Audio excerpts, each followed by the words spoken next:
No one is coming to save you. Read that again. No one is coming to rescue your dream, validate your pain, understand your struggle, or stand beside you when the pressure gets heavy. And that truth destroys weak people. Because weak people were trained to wait. Wait for approval. Wait for support. Wait for the right timing. Wait for someone to believe in them before they believe in themselves. But a dangerous person does not wait to be supported. He moves. Number 1. Break free from dependency. Dependency is the quiet death of power. It does not always look weak from the outside. Sometimes it looks reasonable. You say you are waiting for the right team, waiting for someone to believe in your idea, waiting for your family to understand, waiting for a mentor to guide you, waiting for friends to support your change. But underneath all of that, waiting is fear. Fear of moving alone, fear of being judged, fear of failing without someone to blame. That is why dependency is dangerous. It gives your future to people who are not responsible for it. A strategist never builds his identity on someone else's approval. He listens, he learns. He may accept help when it is useful, but he never makes support the foundation of his movement. Because the moment your progress depends on another person's permission, your power is no longer yours. Psychologically, this is called external locus of control. It means you believe your life is controlled mostly by outside forces, other people, luck, timing, approval, circumstances. The more you live this way, the more passive you become. Your brain stops looking for action and starts looking for permission. That is how potential dies, not in one dramatic failure. It dies in hesitation. It dies in not yet. It dies in waiting for people who are busy living their own lives. Look at Napoleon. Before he became a symbol of military power, he was underestimated, isolated, mocked for his background, and forced to navigate systems full of men who thought they were above him. But he did not wait for the world to recognize him before he sharpened himself. He studied, he acted, he used pressure as training. When the opportunity came, he was already prepared. That is the difference. Weak people want belief before effort. Powerful people build so much evidence that belief becomes irrelevant. Here's what most people never notice. The people you are waiting for may never come. Your parents may never understand. Your friends may never cheer. Your partner may never see the vision. Your coworkers may laugh until the result becomes undeniable. So what? Does your mission die because someone did not clap? Does your discipline disappear because someone did not encourage it? Does your future pause because the crowd is confused? That is childish. A controlled man does not outsource his fire. He becomes his own source. Number 6. Master your craft until they cannot ignore you. When everyone is against you, your feelings do not matter. Your results do. That sounds harsh because it is. The world may ignore your pain. It may refuse to support you, but the world has a strange respect for competence. When you become undeniably good, doors begin to move. Not because people suddenly became kind, because value creates leverage. That is why mastery is revenge without childishness. You build skills so strong that ignoring you becomes expensive. In psychology, competence builds self-efficacy. This belief is not created by affirmations, it is created by evidence. Every hour of practice becomes a vote for your new identity. A strategist picks a craft. He studies it deeply. He practices when nobody praises him. He does not need to feel inspired. He has a standard. Number 7. Embrace the pain as the price of freedom.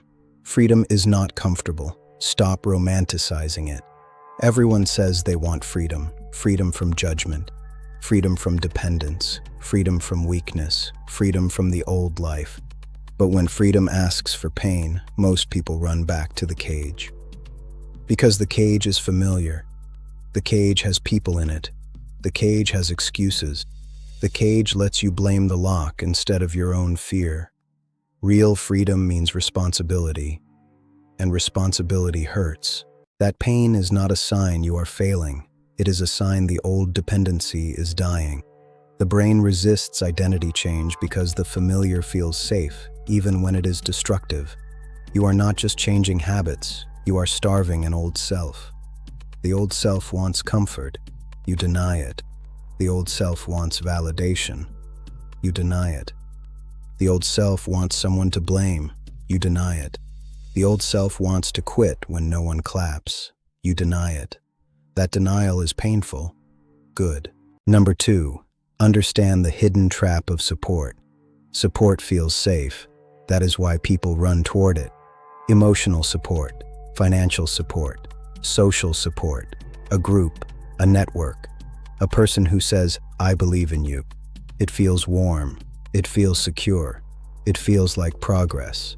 But Machiavelli would ask a colder question. What is the price? Because support is rarely free. Even when people do not say it out loud, support often comes with invisible strings. Expectations, influence, control, guilt, pressure. The right to comment on your choices. The right to remind you what they did for you. The right to say, "After everything I gave you, this is how you act." That is the part soft people ignore. Financial support can become control. Someone funds your idea, then starts steering it. Someone helps you during a hard time, then uses it as proof that you owe them obedience. Someone gives advice, then becomes offended when you do not follow it. Someone supports your ambition only as long as it stays small enough to not threaten their comfort. This is why a strategist accepts help carefully, not emotionally, carefully. He asks, will this support increase my freedom or reduce it? Will this person help me build, or will they try to own the build? Will this connection strengthen my mission or make me dependent on their mood? Number 3, use isolation as a weapon. Isolation terrifies the average man, because in silence he has to meet himself. No audience, no distractions, no one to impress, no one to blame. Just his habits, his thoughts, his fear, and the truth of what he has become. That is why most people avoid isolation. They fill every empty space with noise, music, scrolling, texting, dating, parties, arguments. Anything to avoid sitting alone with the fact that their life is not moving. But isolation is not punishment. Isolation is a forge. Machiavelli understood the value of distance. A ruler who cannot think away from the crowd becomes a slave to the crowd. If you cannot be alone, you cannot be strategic. Strategy requires silence. It requires space. It requires the ability to separate your own judgment from other people's noise. Neuroscience supports this. Constant social input keeps your brain reactive. Solitude reduces that noise and allows deeper planning and reflection. That is why isolation can make a man sharper. A ghost phase, a rebuilding phase, a period where you stop explaining and start constructing. Marcus Aurelius built an internal throne. That is stoicism, clarity. No fake supporters, no shallow praise, just the work, just the mission, just the next move. Number 4, move faster alone. The crowd moves slowly, not because every person in it is stupid, because groups create friction, opinions, egos, consensus, permission, meetings, arguments disguised as caution. Safety is often the enemy of speed, and speed matters. When you move alone, you reduce the distance between decision and action. You see the opening, you move, you test, you learn. While others are still asking whether it is a good time, you have already gathered data from reality. Planning without execution is self-deception. Kobe Bryant did not become elite by asking a group whether 4 a.m. training sounded reasonable. Going solo gives you the right to set an abnormal pace. Strong people let the move explain itself later. A controlled man does not argue. He moves, fast, quiet, focused. I execute without approval. Number 5, choose silence over validation. Validation is addictive. That is why it is dangerous. The brain likes approval because approval feels like safety. A compliment releases reward chemistry, a like, a message, a reaction. It tells the nervous system, you are accepted. But if you become addicted to that feeling, you become easy to control. People can move you by giving it. People can punish you by removing it. People can make you perform for it. And slowly, your mission becomes less important than the applause around it. That is why silence is power. Not because silence is mysterious. Not because you are trying to look cool. Silence protects strategy. Stop announcing everything. Stop telling everyone what you are going to become. Stop giving speeches about discipline while your habits are still fragile. Stop posting the plan before you have built the proof. Talk is cheap dopamine. The moment you tell people what you are going to do, part of your brain feels rewarded as if you already did it. Public identity claims can reduce follow-through because the social reward arrives early. That is why loud beginners often disappear. They got the applause before they earned the result. A strategist starves the need to announce. He lets pressure build privately. He becomes difficult to read. Not fake, not childish, focused. When everyone is against you, you have two choices: collapse into self-pity, or become dangerous. Not dangerous in violence, dangerous in discipline, dangerous in silence, dangerous in self-reliance, dangerous because you no longer need the world to approve before you act. Today, you learned the 7 strategies. Break free from dependency. Understand the hidden trap of support. Use isolation as a weapon. Move faster alone. Choose silence over validation. Master your craft until they cannot ignore you. Embrace pain as the price of freedom. This is not motivation. Motivation fades by tomorrow. This is identity replacement. The old identity waits. The new standard moves.